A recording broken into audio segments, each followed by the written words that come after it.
والنجم والشجر يسجدان وفضل زمانا على زمان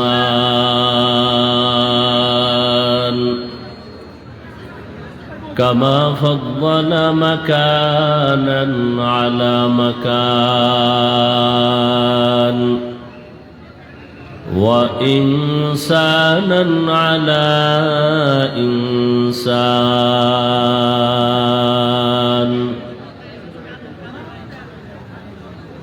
ونشهد أن لا إله إلا الله وحده لا شريك له لا ضد له ولا ند له ولا مثل له ونشهد أن سيدنا وسندنا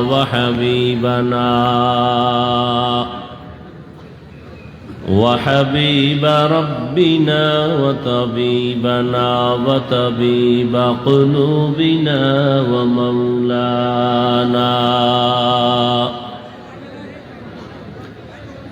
ومولانا محمدا عبده ورسوله أرسله بالحق بشيرا ونذيرا وداعيا إلى الله بإذنه وسراجا منيرا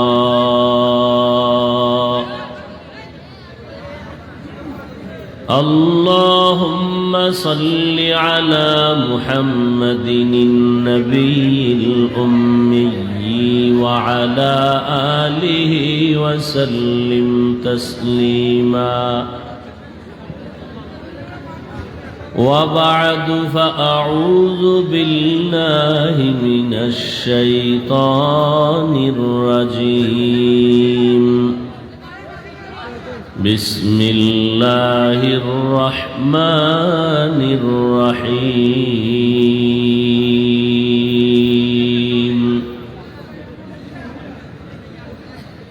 الرحمن علم القرآن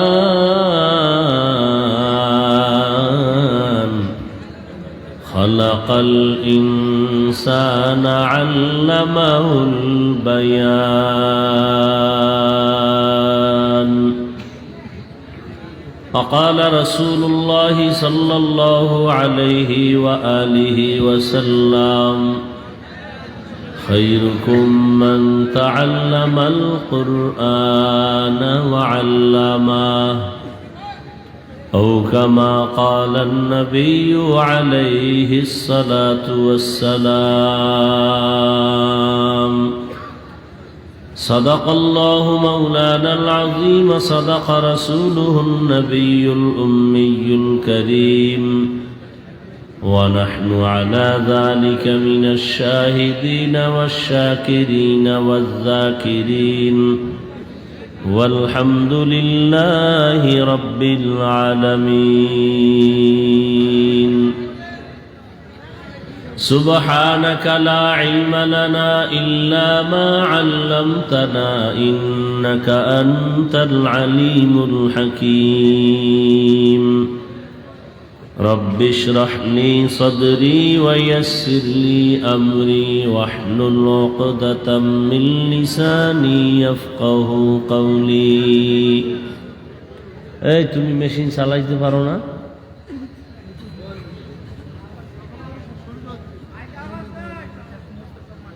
operator কই এই operator কে তুই এতক্ষণ লাগে না ঠিক করতে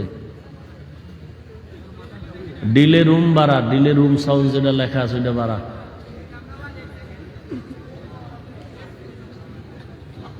মনিটরের সাউন্ড ভলিউম দাও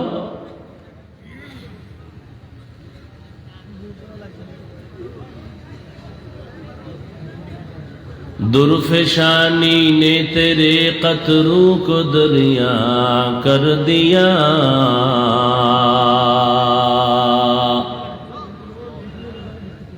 दुर्फेशानी ने तेरे कतरों को दरिया कर दिया। दिल को रोशन कर दिया, आँखों को बीना कर दिया। दिल को रोशन कर दिया, आँखों को बीना कर दिया। हकीकत खुल जाएगी बवक़्ते इम्तिहां तेरे।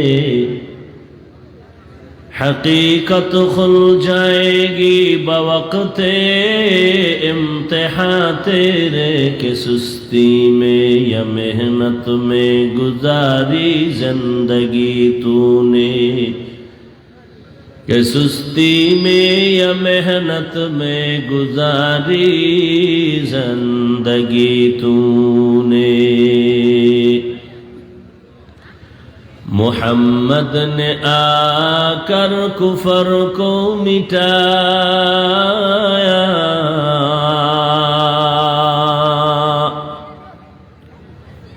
मोहम्मद ने आकर कुफर को मिटाया। कुफर को मिटा कर सदाकत बताया। कुफर को मिटा कर सदाकत बताया।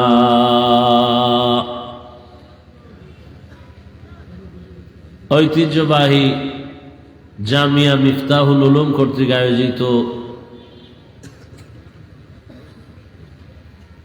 খতমে বুখারী ও আল মিফতাহ কাফেলা সম্মেলন 5 জানুয়ারি 2025। মহতি এ মাহফিলে উপস্থিত মুহতারাম সম্মানিত সভাপতি, প্রধান অতিথি, বিশেষ অতিথিবৃন্দ, হযরত উলামায়ে কেরাম, অত্র অঞ্চলের বিভিন্ন স্থান থেকে আগত আল্লাহ পাকের আশিকিন, জাকিরিন, শাকিরিন, মুহিব্বিন, মুরব্বিয়ান এজাম, কলিজার টুকরা আমার সমবয়সী যুবক বন্ধুগণ, স্নেহের ছোট ভাই, পর্দার আড়ালে মাইকের আওয়াজ শ্রবণরতা মা বোনেরা, আল্লাহ পাকের দরবারে শুকর যে আল্লাহ পাক আমাদেরকে সুস্থ রেখেছেন এবং এই বরকতি মজলিস, উলামায়ে আহলে হকের মজলিসে হাজির হওয়ার তৌফিক দান করেছেন। নেয়ামতের শুকর আদায়ার্থে ঈমানের আওয়াজ উঁচু করে এক আওয়াজে উচ্চ কণ্ঠে সকলেই মোহব্বতে পড়ি আলহামদুলিল্লাহ। দরুদ ও সালাম সৈয়দুল মুরসালিন, রাহমাতুল লিল আলামিন, শফিউল মুজনিবিন, খাতামুন নবিয়্যিন, সৈয়দুস সাকালাইন, ইমামুল মুরসালিন হযরত মুহাম্মদুর রাসূলুল্লাহ সাল্লাল্লাহু আলাইহি ওয়া আলিহি ওয়াসাল্লামের উপর সর্বোপরি শুকর যাদের অক্লান্ত পরিশ্রমের মাধ্যমে আজ সুন্দর আয়োজন, সময় পরামর্শ অর্থ দিয়ে দোয়া করে উপস্থিত হয়ে মাইক লাইট প্যান্ডেলের ব্যবস্থাপনার মাধ্যমে সহযোগিতা যারা করেছেন, প্রত্যেককেই আল্লাহ পাক এ খেদমতের বরকতে দুনিয়াতে শান্তি, পরকালে চিরমুক্তির ব্যবস্থা করে দিন। হযরত উলামায়ে কেরাম দীর্ঘ সময় কোরআন সুন্নাহর আলোকে আলোচনা রেখেছেন। আপনারা ধৈর্যের সাথে আলোচনা শুনছেন। উলামায়ে হযরতদের কথাগুলো সকলকেই সহি তরিকায় আমল করার তৌফিক দান করেন। উলামায়ে হযরতদের ইজ্জতকে আল্লাহ বেশি বেশি বাড়ায়া দেন। যারা উলামায়ে কেরামের বিরুদ্ধে ষড়যন্ত্রমূলক, চক্রান্তমূলক লেখালেখি করে, বিরুদ্ধে বলে, আল্লাহ তাদের হেদায়াত দান করেন। উলামায়ে কেরামের ইজ্জত বাড়া মানি মুসলমান তথা উম্মতের ইজ্জত বাড়া। উলামায়ে কেরামের অসম্মান মানি উম্মতের অসম্মান। আরো কঠিন করে বললে বলা যায়, উলামায়ে কেরাম এদের ইজ্জতে আঘাত করার মানেই হলো ইসলামের উপরে আঘাত করা। কারণ কিয়ামত পর্যন্ত আর কোনোদিন নবী আসবেন না। নাকি আপনাদের ধন্যপুরে নবী রবিউল আউয়ালে আসেন? সাহাবায়ে কেরাম আর কোনোদিন আসবেন না। আরে মোবাইল,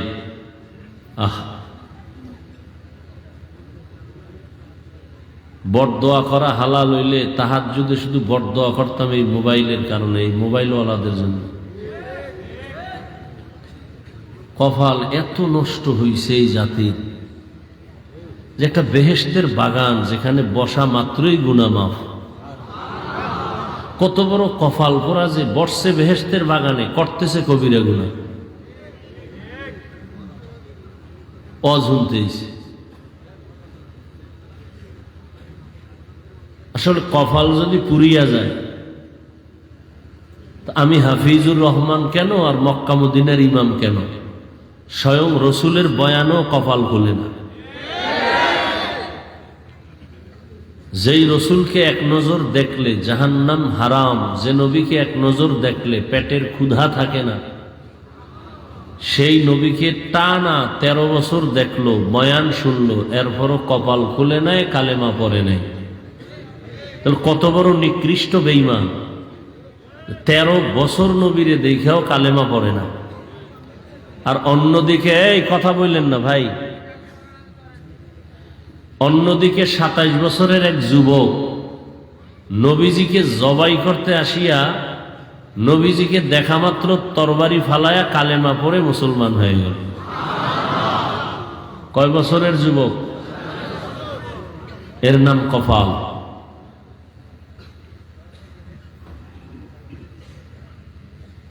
বহুদিন ধরে এই মাহফিলের প্রচারণা চলতেছে, অনেকে আসার নিয়ত করছে, আসতে পারে নাই।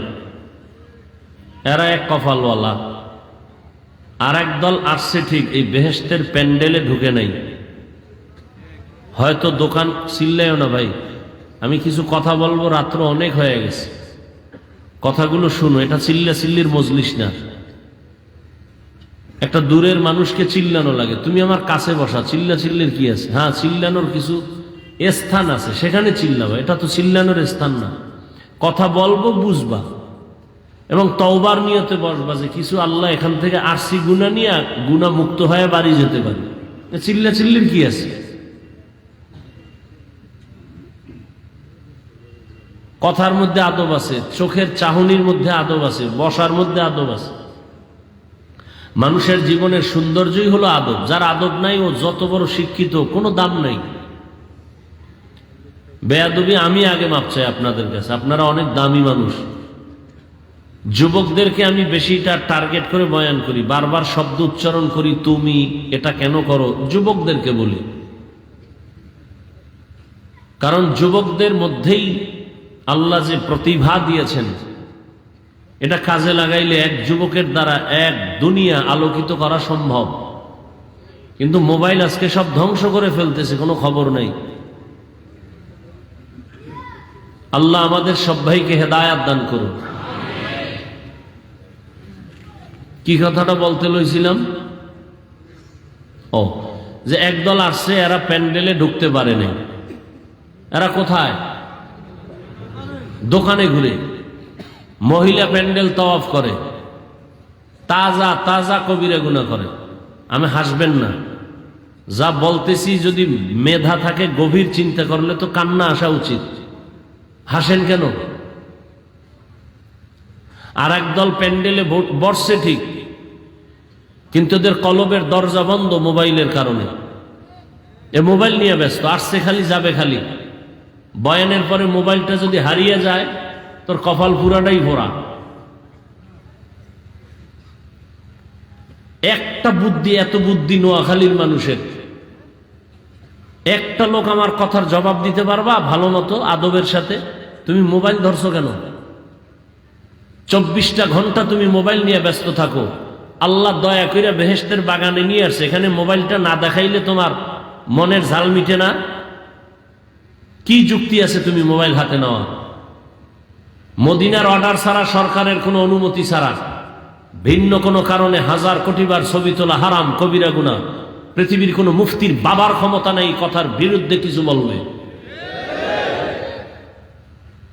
তুমি কেন মোবাইল হাতে নিছো? কি কাজ কি তোমার? তুমি মনে করো কাম, এটা আকাম, এটা কাম না, এটা আকাম। তুমি হয়তো ভদ্রতার সাথে জবাব দিবা, হাফিজ ভাই এমন কেন করেন, মোহাব্বত করে আসছি, রেকর্ড করি। তাহলে তুমি যেই প্রশ্নটা করবা, তোমার থেকে আমি কম চালাক। তোমার এই প্রশ্নের জবাব না লইয়া চেয়ারে বইছি। তুমি 200 হাত দূরে বৈশা মোবাইলটা ধরলে না রেকর্ড ভালো হবে, না ছবি ভালো আসবে। তোমার কাজটা নিখুঁতভাবে মিডিয়াওয়ালারা করতেছে। ওগো আমরা হালালও বলি না, হারামও বলি না, কিচ্ছু বলি না, এটির পক্ষেও আমরা না। তাহলে তুমি তো সকালবেলা ওদের থেকে ডাউনলোড করে নিতে পারবা। শুধু শুধু কেন তুমি এখানে সময় নষ্ট করো? একটা ছুরি হাতে লইয়া গলা কাটা, এটা তোমার কাছে খুব কঠিন। কিন্তু মোবাইল হাতে লইয়া তোমার জীবনকে জবাই করতেছো, তোমার একটা অনুভব হয় না। এখানে বহু শিক্ষিত মানুষ, আজকে গুগলে সার্চ দিবা বাসায় গিয়া, টাচ মোবাইল চালাইলে অঙ্গের কি কি ক্ষতি হয়, চিকিৎসা বিজ্ঞানীরা বাস্তবতার সাথে মিল রেখে কি থিওরি দিয়েছেন। এক মোবাইলে তোমার চোখের পাওয়ার নিয়ে যাইতেছে খবর নাই, হার্ট দুর্বল, মেধা দুর্বল, কিডনি দুর্বল, চরিত্র নাই, লেখাপড়া নাই। এই মোবাইলের কারণে মাথা ব্যথা বেড়ে গেছে, বুকে ব্যথা বেড়ে গেছে, ভয় লাগে কখন তুমি স্ট্রোক করে মরে যাও। এই মোবাইলের কারণে মায়ের সাথে বেয়াদবি করেছো, এই একটা মোবাইলকে কেন্দ্র করে বাবার সাথে বেয়াদবি করেছো, এই মোবাইলকে কেন্দ্র করে শিক্ষকের সাথে বেয়াদবি, আলেমের সাথে বেয়াদবি। এই মোবাইলের কারণে কোথাও তোমাকে কেউ ভালো জানে না, মায়ের টাকা চুরি করেছো। এই মোবাইল ঠিক রাখতে গিয়া বাবার টাকা চুরি করেছো। বাবা মায়ের টাকা না দিলে বন্ধুর পকেট কেটেছো, বন্ধু না দিলে দোকানে সম্মিলিত চুরির ষড়যন্ত্র করতেছো। কি ভালো কাজ করছো মোবাইল দিয়ে আমাকে বুঝাও। চেহারার দিয়ে তাকাইলে নূর নাই, গুনাহ সারা রাত মোবাইলে, কবিরা গুনাহ, কবিরা গুনাহ, কবিরা গুনাহ দেখতে দেখতে চেহারাটা নষ্ট করে ফেলেছো। চেহারার মধ্যে কোনো উজ্জ্বলতা নাই, লেখাপড়া নাই। আল্লাহ মাফ করুন, আল্লাহ না করুন, যদি এখন মরে যাও মনে মনে মা বাবা খুশি হইব যে একটা চরিত্রহীন, ওর কারণে মানুষের কাছে মুখ দেখাইতে পারি না, মানুষ লজ্জা দেয় যে এই রকম বেয়াদব ছেলে জন্ম দিছো কেন, ও মইরে গেছে, একটা বিপদ গেছে, কানবে ঠিক, মনে মনে খুশি। তাহলে তোমার এই জীবনে কামাই করলা সবার বড়দোয়া, একটা জীবন হইল। অথচ তোমার মতোই বহু যুবক, তোমার মতোই স্কুলে পড়ে, কলেজে পড়ে, চাকরি করে, ব্যবসা করে, 5 ওয়াক্ত নামাজ পড়ে, দাড়িওয়ালা নাই। তোমার কপালে তো খারাপ কেন? কার অভিশাপ লইয়া বইছো? আল্লাহ আমাদের সব ভাইকে হেদায়াত দান করেন। সবার আগে আল্লাহ আমাকে হেদায়াত দান করেন। আমার কলিজার প্রত্যেকটা যুবককে আল্লাহ হেদায়াতের দৌলত দান করেন। বেয়াদবি আবারও মাপ চেয়ে নিলাম। এখানে আমার কোনো ব্যক্তি স্বার্থ নেই, আছে? তোমার মোবাইল দিয়ে তোমার চোখের পাওয়ার চলে যাইতেছে। আমরা মোবাইল চালাই, মাঝে মাঝে একটু কিতাব দেখি, এখন কিছুক্ষণ দেখলে এখন ওই অন্য কিতাব পড়তে পারি না, গলায় যায় চোখ। মাথা ব্যথা, জীবনে এই পরিমাণ মাথা ব্যথা ছিল না, ইদানিং এই পরিমাণ মাথা ব্যথা, বুকে ব্যথা, হঠাৎ বুকে ব্যথা। এরপরে তো টাইম মতো ঘুম নাই। মানুষের জীবনের সব থেকে মহা এক মূল্যবান জীবন সুস্থতার ঔষধ রাতের ঘুম। এই ঘুমটা আমি মারতেছি বয়ান করার কারণে, তুই মারতেছ কি কইরা এবার চিন্তা করতো। যুবককে বলছি, আমি তো বয়ান করার কারণে রাত্রে ঘুমাইতে পারি না, আর তুই ঘুম মারছো কি কইরা সারা রাত, হিসাব করতো। একটা বেঈমানের বাচ্চাকেও যদি পাও ধরে বুঝাইতাম, ও তওবা করতো। তোমার কপাল কেন এত খারাপ? তুমি তো তওবা করতেই চাও না, বরং উল্টা স্লোগান দাও, কি রাস্তা দিয়ে যাইবে আর কইব এত হুজুর ওয়াজ করলো, কারো লাগলো না, ওনারে এত লাগলো, ওনারে বাদ দাও, আকাম বাদ দিব না, হুজুর বাদ দাও। এ জাতির কপাল এত খারাপ হইছে, হুজুর বাদ দিবে, আকাম বাদ দিবে না, বলবে হুজুর বাদ দাও। এত হুজুরে বয়ান করলো, কারো লাগলো না, ওনার লাগে গেছে, উনি একজন হুজুর, দেশে জ্বালাইছে নতুন। হ্যাঁ, এই নতুন নতুনরা মরে গেলে আর বলনে অলাও কেউ থাকবে না। আল্লাহ সবাইকে মাফ করে দেন।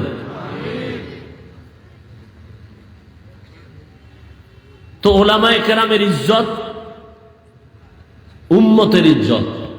কিয়ামত পর্যন্ত এই জাতিকে শান্তির ঠিকানা দিবেন একমাত্র ওলামায়ে কেরাম, কোরআন সুন্নাহর আলোকে। আমি 2 মিনিট কথাগুলো বলতেছি, একটু খেয়াল করবেন, বিশেষ করে যুবকদেরকে বলছি। যুবক,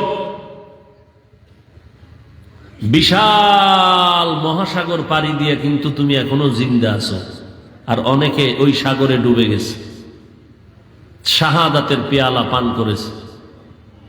যুবক, ইতিহাস ভুলবা না, তুমি মুসলমান, এটা তোমার সব থেকে বড় দামি একটি পয়েন্ট। গোটা দুনিয়া যত মাস্তান দেখো, সব মাস্তানরা ইসলাম আর মুসলমানকে ভয় পায়।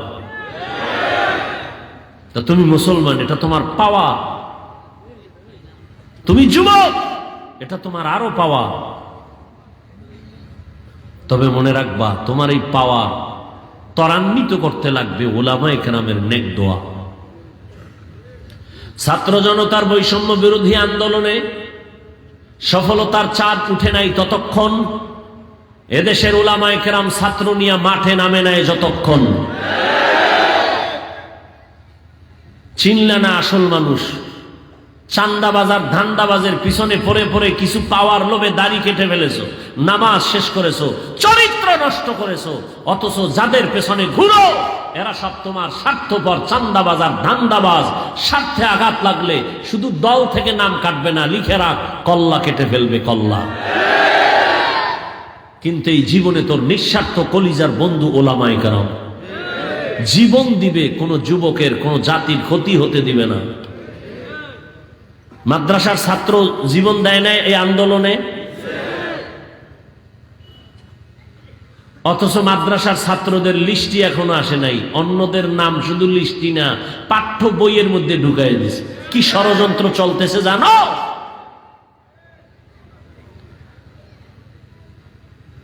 ওদের নাম পাঠ্য বইয়ের মধ্যে দিয়ে দিছে, আর মাদ্রাসার ছাত্র যে শহীদ হইল এদের নাম বইয়ে দিবি দূরের কথা, লিস্টই করে নেই।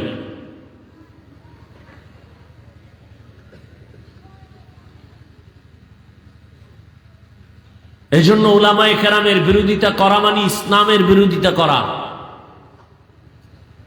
একটা কঠিন ষড়যন্ত্র গোটা আন্তর্জাতিক ভাবে।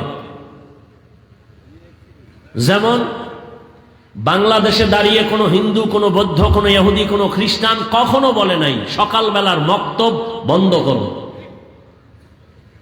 কিন্তু এমন ষড়যন্ত্র করেছে সকালবেলার মক্তব অটো বাংলাদেশ থেকে বন্ধ হয়ে গেছে। কেমনে? মুয়াজ্জিন সাহেব যখন ফজরের আজান দিতে উঠেন, ঠিক আমার ঘরের আম্মাজান উঠেন সন্তানকে কেজিতে পাঠাবার জন্য, মক্তব বন্ধ করে দাও বলতে হয়নি, অটোমেটিক মক্তব বন্ধ হয়ে গেছে। কারণ ওখানে পাঠায় কেন? বই ফ্রি, টাকা ফ্রি, নাস্তা ফ্রি, গাড়ি ফ্রি। আর বাঙালি ফ্রি পাইলে কি করে এটা তো আর বলার ভাষা নাই। ও যদি ফ্রি পায় বউ দিয়ে দিবে ফ্রি। দেখেন না, বিয়ে করার আগে যৌতুকের নামে বিদেশের ভিসা চায়। একটারে ধরে জিজ্ঞাসা, তুই বিয়ে করবি, ভিসা চাইছো কি? কয় বিদেশ যাবো। বিয়ে করে বউ নিয়ে যাবি? কয় এটা কেমনে সম্ভব? তাই বউ কি করবি? কয় থুয়ে যাবো। পাহারা দিবে কে? কয় আমার ছোট ভাই। হাসো, জাতির কপাল পুড়ছে, আমি হাসির কথা বলি নেই। আল্লাহ হেদায়াত দান করুন। নোয়াখালী এলাকার মানুষ তো মোটামুটি ধনী, আলহামদুলিল্লাহ। এদের তো আর যৌতুক লাগে না। লাগে? খা, ওই বাথরুমে গিয়া 10 গ্রাম পায়খানা খাইও, যৌতুক না খাইয়া। হালাল সাবান দিয়া কুলি করবা, গন্ধ শেষ। আর যারা যৌতুক খায়, যারা দেয়, জাহান্নামের আগুনে না পড়াইয়া ওদের গন্ধ যাবে না। যারা যৌতুক দেয়, যারা নেয়, যারা সাক্ষী থাকে, সহযোগিতা করে, সবাই জালেম। সবাই কি? সবাই বাংলা কথায় ডাকাত, সবাই ছোট লোকের বাচ্চা। ওদের মতো ইতর ছোট লোকের বাচ্চা দুনিয়াতে আর কেউ নাই।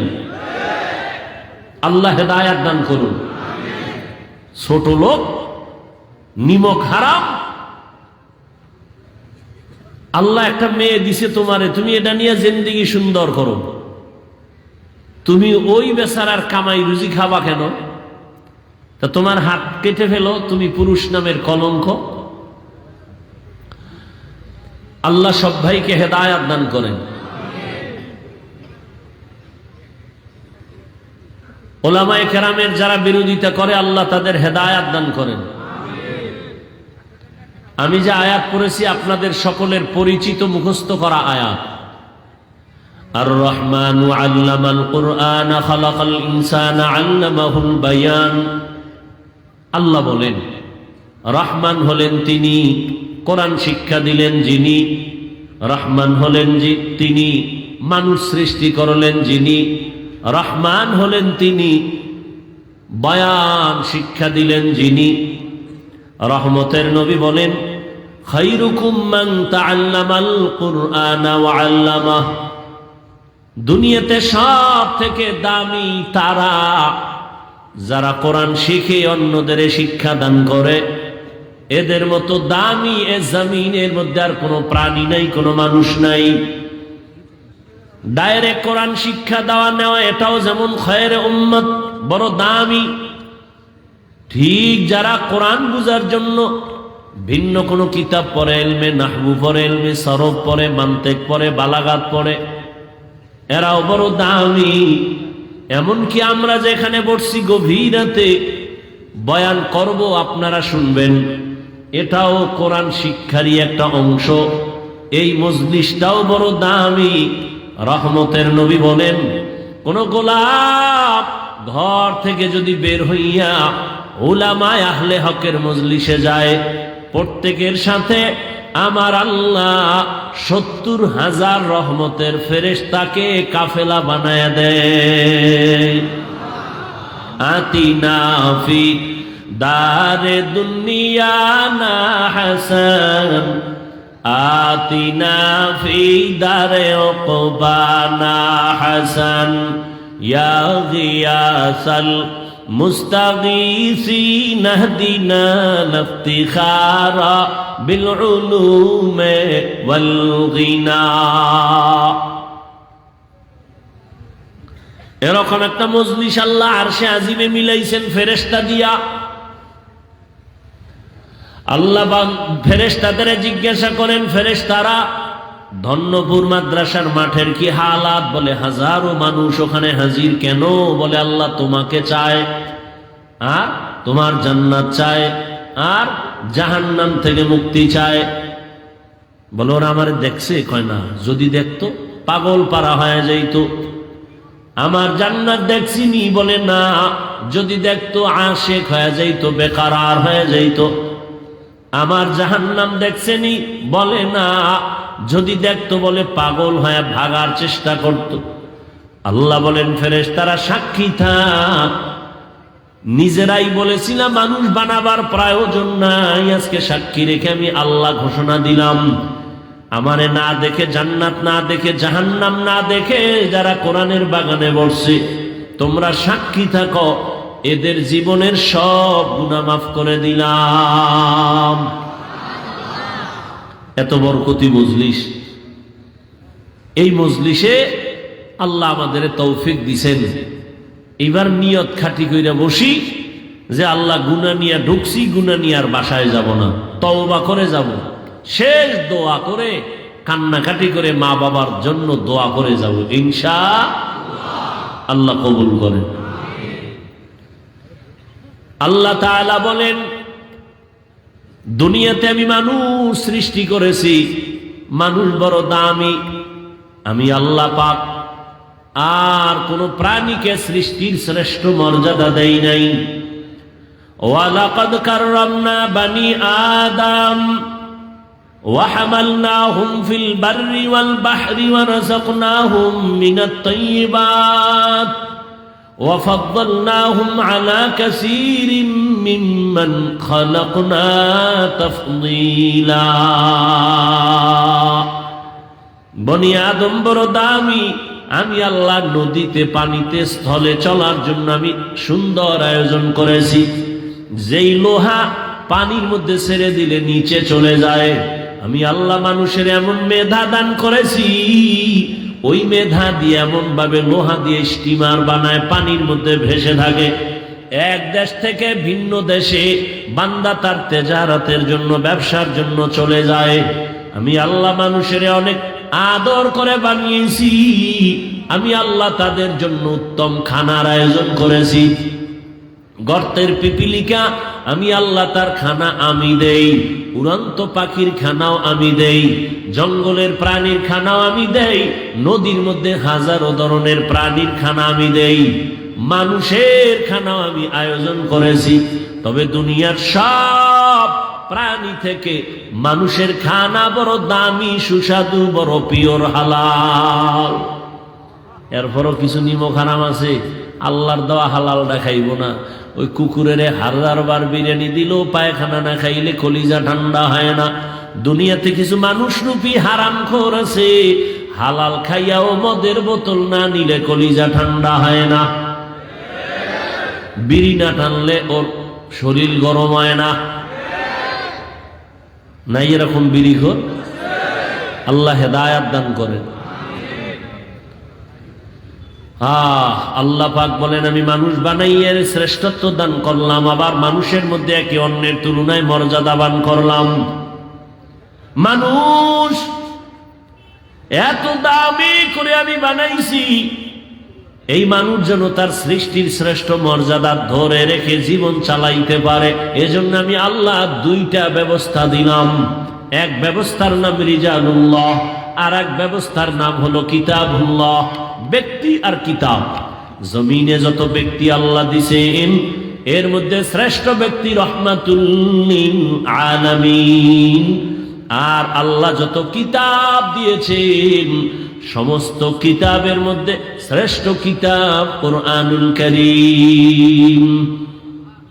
শ্রেষ্ঠ ব্যক্তি, এই কথা কন, শ্রেষ্ঠ ব্যক্তিকে এই মাত্র না বলছি, ইমামুল আউয়ালিনাল আখিরিন বহরে সদকা রহমাতাল লিল আলামিন সাইয়্যিদুল কাউনাইন খাতমুল মুরসালিন আখির আমদ বুদ ফখরুল আউয়ালিন। কেমন একজন নবী যার কোনো তুলনা। মূসা নবী আল্লাহর বন্ধু, ইব্রাহিম আল্লাহর বন্ধু, ঈসা নবী আল্লাহর বন্ধু, দাউদ নবী আল্লাহর বন্ধু। নবী আল্লাহ কয়, সব নবী আমি আল্লাহর বন্ধু, মুহাম্মদও আমার বন্ধু। তবে ব্যবধান, সব নবী রাসূল আমার আল্লাহ তাআলার আশিক, আর আল্লাহ বলেন আমি নিজে হলাম মুহাম্মদের আশিক। সব ব্যক্তিদের মধ্যে শ্রেষ্ঠ রহমাতুল লিল আলামিন। আর আল্লাহ যত কিতাব দিয়েছেন, শ্রেষ্ঠ কিতাব কি? কোরআনুল কারীম। বলেন কি? আমি যেভাবে বলি এইভাবে বলবেন, কোরআনুল কারীম। এই দুটোটা আলহামদুলিল্লাহ আমরা পেয়েছি, কিন্তু কপাল খারাপ, চিনি না, নবীরেও চিনি না, কোরআনও জানি না। অনেকের ঘরে কোরআন শরীফ আছে, 20 বছর হয়ে গেল, একদিন খুইলেও দেখলো না ভেতরটা কেমন। এমন কপাল পুরছে আমাদের। রহমতের নবী বিদায় বেলা বলে গেলেন, এই উম্মতের দল, দুটো জিনিস আমি রেখে যাই, ধরে যদি রাখো ঈমানও যাবে না, সম্মানও যাবে না। قال رسول الله صلى الله عليه وآله وسلم تركت فيكم أمرين لن تضلوا ما تمسكتم بهما كتاب الله وسنة رسوله। রহমতের নবী বলেন, 2 জিনিস ধরে রাখ, ঈমানও যাবে না, সম্মানও যাবে না। এক হলো আল্লাহর দেওয়া কিতাব কোরআন, দ্বিতীয় হলো আমি মুহাম্মদের রেখে যাওয়া আদর্শ। 1500 বছর গত হয়ে গেল, আজও এত বিপদ, এত বিপদ, এরপরও যাদের কাছে কোরআন আছে, নবীর আদর্শ আছে, এরা এখনো ঈমান নিয়া সম্মানে আছে। এদের ঈমানও যায় নাই, সম্মানও যায় নাই, গেছে। যাদের কাছে আল্লাহর নবীর আদর্শ আছে, কোরআন আছে, এদের কোনো চিন্তা নাই। চেয়ারম্যানের চেয়ারের মেয়াদ শেষ, এমপির মেয়াদ, মন্ত্রীর মেয়াদ, কিছু ডিসিএসপির মেয়াদও শেষ, কিন্তু আল্লাহর কোরআনওয়ালা নবীর আদর্শওয়ালা আমাদের চেয়ারের কোনো মেয়াদই নাই। শেষ কিসের? কোনো মেয়াদ নাই, শেষ কি আবার? আল্লাহর দেয়া সম্মান আর টাকা দিয়া কেনা সম্মান ভালো করে বুঝো। টাকা দিয়া সম্মান কিনলে একবারে পায় ফুলের মালা, ফাইনালে জুতার মালা। আর আমার আল্লাহর দেয়া সম্মান যারা নিবেন, এরা দুনিয়ায়ও বাদশাহ, পরকালেও বাদশাহ। তোমার ওই সম্মান নিয়ে কি লাভ হবে? আল্লাহ হেদায়াত দান করেন। আল্লাহ তাআলা বলেন, আমি দুই জিনিস দিলাম মানুষ যেন সুশৃঙ্খল জীবন যাপন করতে পারে।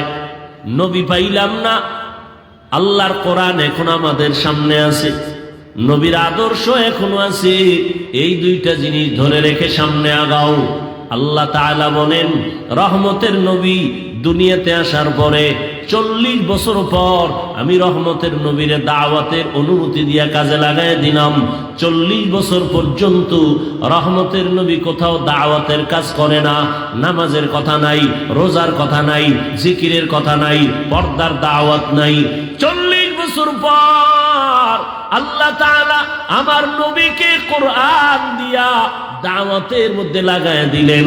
রহমতের নবী এখন দাওয়াত দেয়, এক আল্লাহর ইবাদত করো, এক আল্লাহরে সিজদা দাও।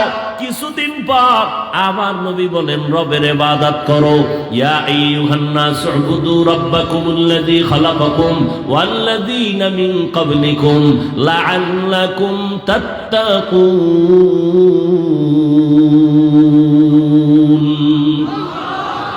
রবের ইবাদত করো। কিছুদিন পরে নবী বলেন, রহমানের ইবাদত করো। মক্কার মুশরিকরা বলে, রে মুহাম্মদ আব্দুল্লাহর ছেলে, একবার বলো আল্লাহর ইবাদত করতে, আর একবার বলো রহমানের ইবাদত করতে। তাহলে তোমার রব কি দুইজন নাকি? একজন আল্লাহ আর একজন রহমান? কয় না, আমার আল্লাহই তো আল্লাহ, তিনি তো একমাত্র আল্লাহ, তিনি তো রহমান। ওরা প্রশ্ন করে ফেললো, মানির রহমান, রহমানের পরিচয় দাও, রহমানকে। আল্লাহ তাআলা সূরাতুর রহমান দিয়া রহমানের পরিচয় দেওয়া শুরু করলেন। আর রহমান আল্লামাল কুরআন। রহমান হলেন তিনি, কোরআন শিক্ষা দিলেন যিনি। খালাকাল ইনসান, মানুষ সৃষ্টি করলেন যিনি। আল্লাহ যে বললেন, বলাটা আমাদের বাস্তবতার টোটাল উল্টা বললেন। আল্লাহ বলেন, আমি মানুষ সৃষ্টি করার আগে কোরআন শিখেছি, এরপরে মানুষ সৃষ্টি করেছি।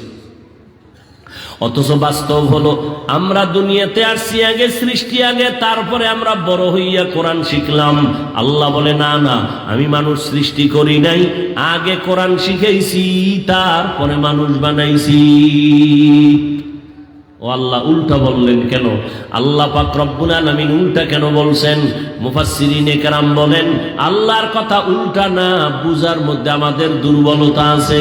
ফিআলুল হাকিম লা ইয়াখনু আনিল হিকমাহ, হাকিমের কোনো কাজ হিকমত থেকে খালি না, জ্ঞানীদের কোনো কাজ জ্ঞান থেকে শূন্য না।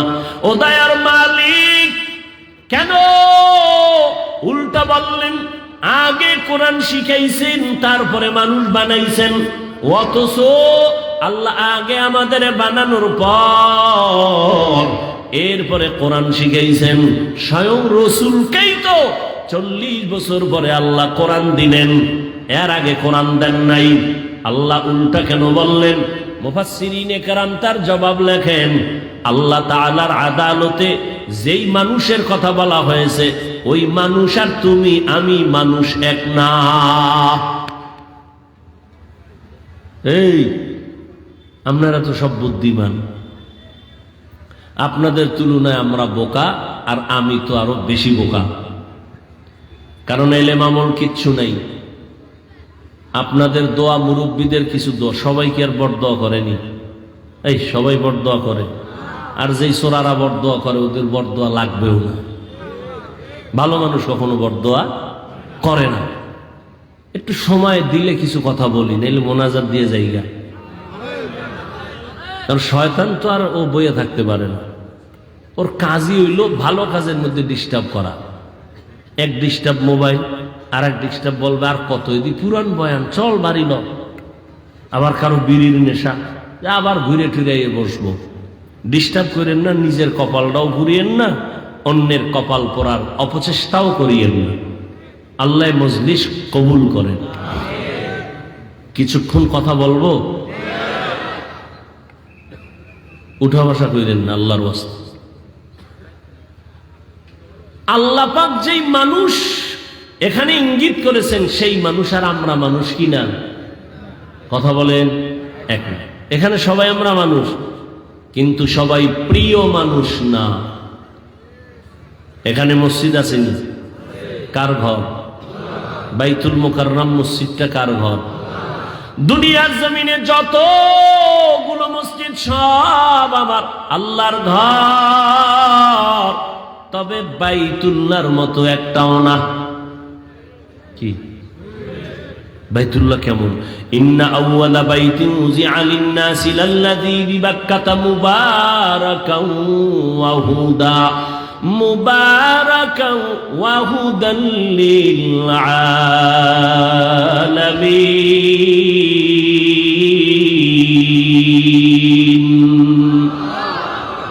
জমিন আল্লাহ বানাইয়া প্রথম একটা ঘর আল্লাহ বানাইছেন বাইতুল্লাহ বাক্কা নগরীতে, আর আল্লাহ কিছুই বানান নাই। এটা এমন একটা ঘর যেই ঘরের দিকে শুধু তাকাইয়া থাকবা, অনবরত আমল নামায় সওয়াব। আপনাকে এই মসজিদের দিকে তাকায় থাকলে সওয়াব, বাইতুল্লাহর দিকে তাকাইলে সওয়াব আছে না নাই? যতক্ষণ তাকায় থাকবে অনবরত সওয়াব। শুধু কি তাই?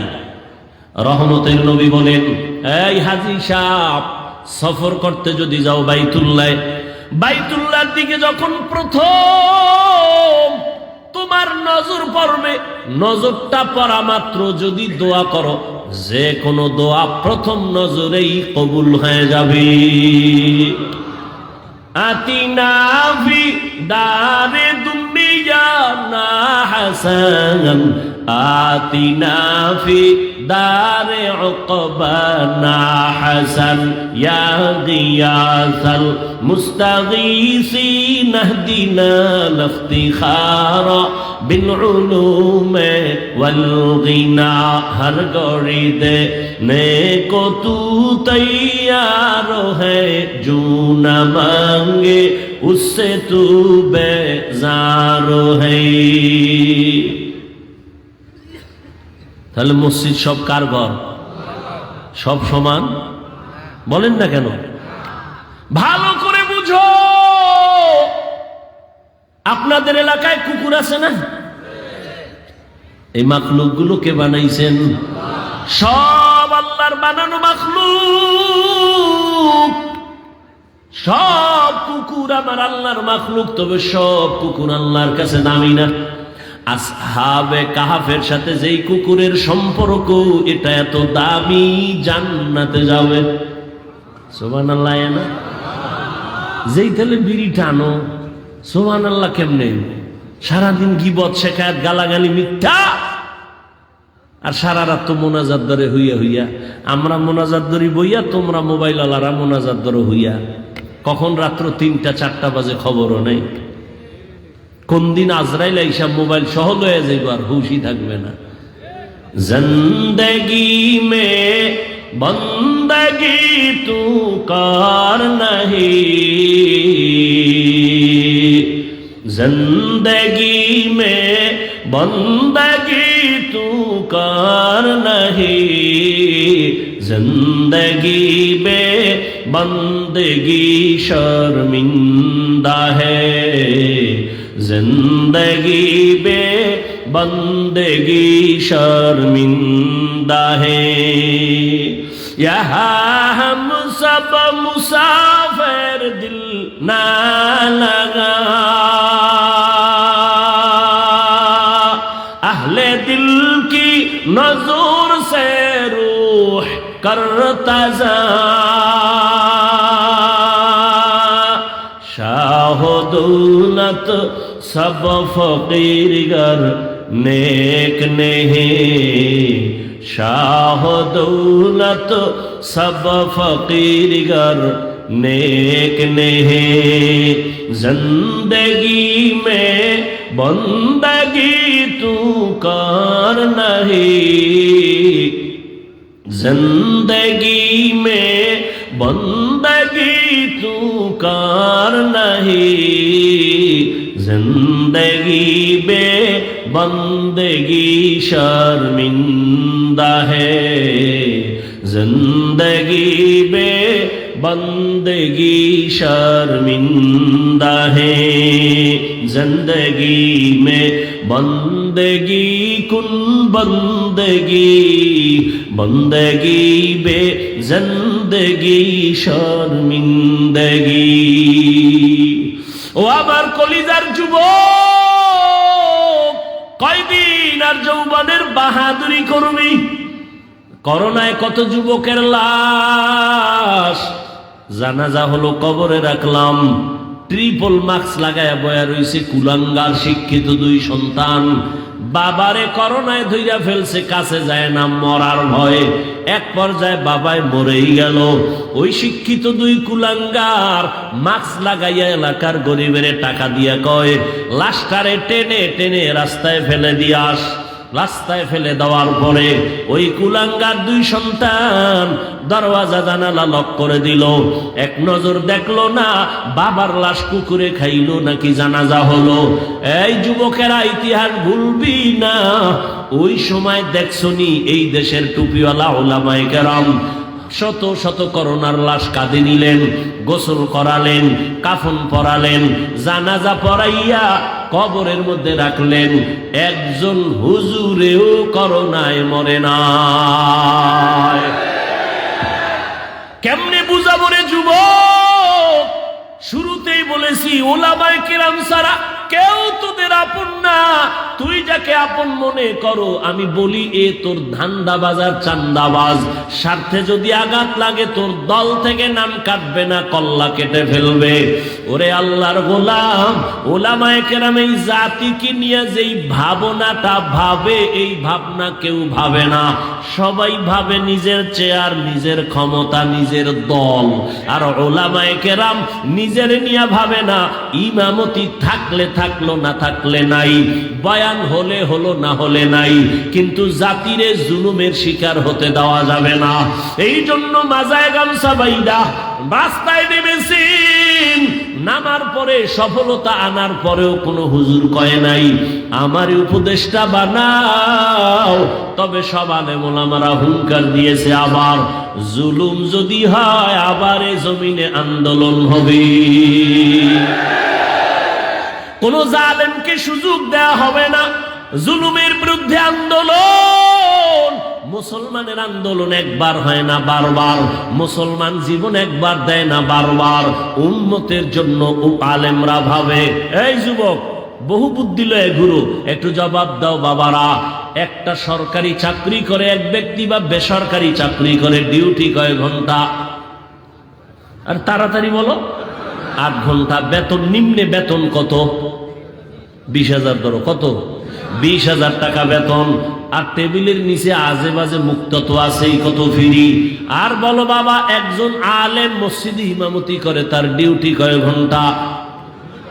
বলো। বেতন কত?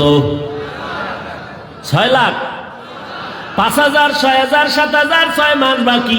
সভাপতি 100 টাকা দেয়, তাও ঠিক মতো মাসে মাসে দেয় না।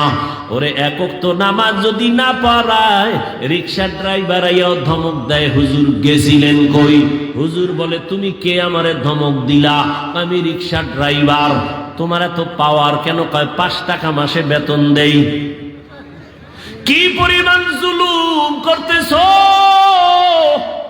অথচ তোমার যেই সরকারের টাকা নিয়ে চলো, যেই কোম্পানির মালিকের চাকরি করে টাকা নিয়ে সংসার চালাও, ওই কোম্পানির বিরুদ্ধে আবার মানববন্ধন করো, সরকারের বিরুদ্ধে মানববন্ধন করো, বেতনের স্কেল বাড়াও, না হয় গদির মধ্যে লাল বাতি জ্বালায় দিব। আর একজন ইমাম 5-7 হাজার টাকা বেতন পাইয়াও 6 মাসেও বাকি পায় না। কোনদিন বলে নাই বেতন বাড়াও, কোনদিন বলে নাই আমার বেতন বাকি কেন।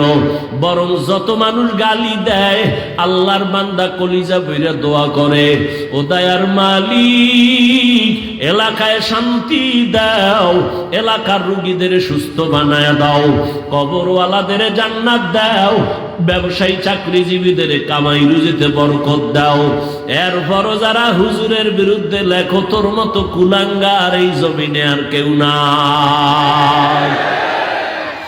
মেরা এজাজু করদন বেহিসাব, খলকে রাদাদন জওয়াবে বাসওয়াব, হক নদারত দোস্তে খলকা জারেরা, নিস্তে ই খসলত একে দিনদারেরা।